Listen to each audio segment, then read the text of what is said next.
man you see there is Jesse Lipscombe, an actor and entrepreneur. He was in the middle of shooting a PSA about how great Edmonton is. Instead, he hears racial slurs being yelled from a car. He walks up to the car as the camera continues to roll. Jesse posted the video on Facebook. It has now been viewed and shared thousands of times, and it is being met with shock, anger, and frustration. So we're joined now by Jesse Lipscombe in Edmonton. So, Jesse, first of all, walk us through what went through your mind when you heard those insults. First thing through my mind, obviously, was more of a shock, a little fight or flight response. I was very inquisitive of who was saying that. So I walked over there and gave the gentleman a chance to say it again to my face, provide him with that same feeling he provided me. And there he denied it and sped away and threw a couple more slurs my way. So what did you think about that? It was disappointing is what it was. It's not shocking. I wish I could say it was shocking and surprising, but I think any person of color, anyone in the LGBT community, they could say that this is a natural occurrence that happens far too often and something that we've unfortunately become a little, desensitized to becoming a normalcy. Does it happen to you? Has it happened to you before? Does it happen to you often? It definitely has happened to me before. It's happened to me, something, whether it's this level or less, happens weekly without a doubt. There's something this overt, maybe 3, 4 times, 5 times a year. It's too often, but it's not a daily occurrence at this level. But every single day, there are things that we have to deal with, that I have to deal with, that I think are important to be discussed when we can. Like what?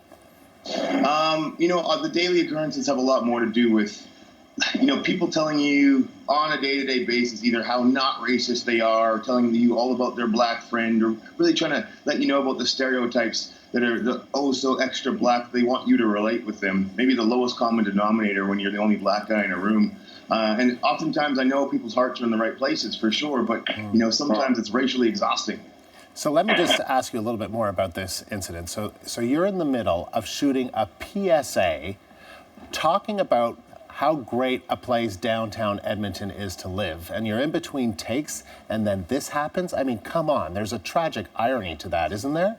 Yeah, absolutely. I see the irony, but it's interesting because that wasn't the end of it. For us, we're shooting this show, and this became kind of the catalyst to show how great our city actually is. After I posted it, and it was amazing the support that came out and how quickly the shares were happening, how the comments were there, and though people were obviously surprised and shocked, which is maybe the takeaway that.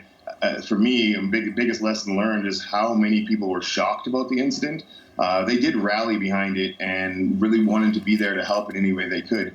The reason I said that the shocking part was surprising is because everybody wants to say we want to move forward and we want to do better. But as long as we are in this disbelief of where we are, currently where we are, then you can't actually move forward. Until we can actually say, yeah, this is where we are, this does happen, then we can take those next steps. So, for me, that was the biggest takeaway, is how many people are in disbelief that this is a real thing. Now, do you believe, though, after this happened to you, do you really believe in your heart that downtown Edmonton is a great place for you to live?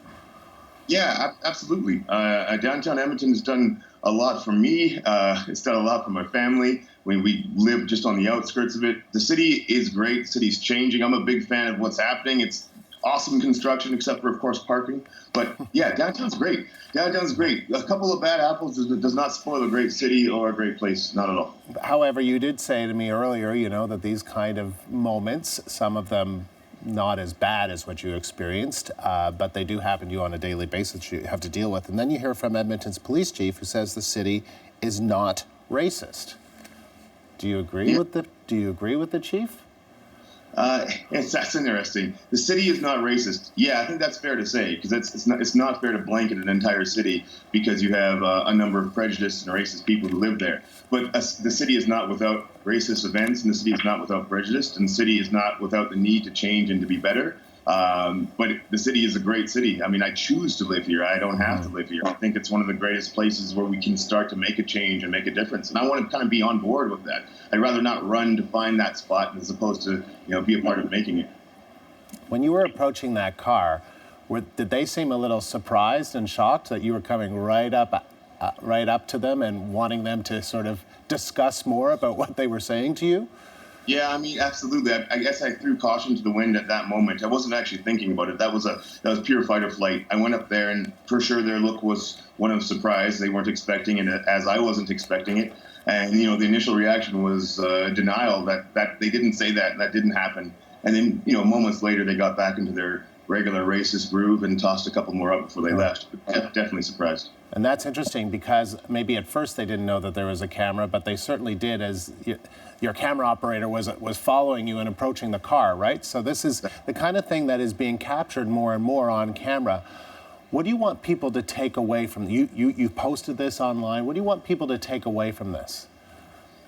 I think the takeaway, for me, the hope was that it becomes a discussion that we're having right now, that it becomes a discussion not just with minorities and those who have been, mistreated, but a discussion just with Canadians, with Edmontonians, with your family, with your children. Yesterday, it's first day of school, 2 of my sons went off to school, and they're mixed race kids. These are discussions that need to happen so they can have kind of that same ammunition on the playground or in the workplace, so you're not just caught off guard. And I mean this not only as not caught off guard as a victim, but even when you're sitting there as a bystander, it is very abrasive to hear and see, and it affects you on an emotional level. And it'd be nice to be able to have the courage and the ammunition to stand up to people verbally and let them know what's okay and what's not okay. And this kind of instance should be so obscure that it's like we do movies about remember the days when. And that's the hope, and I think that happens with communication and education. Jesse, it was a real pleasure speaking with you this morning. Thank you very much for taking the time. Yeah, I appreciate it. Thank you very much. That's Jesse Lipscombe in Edmonton.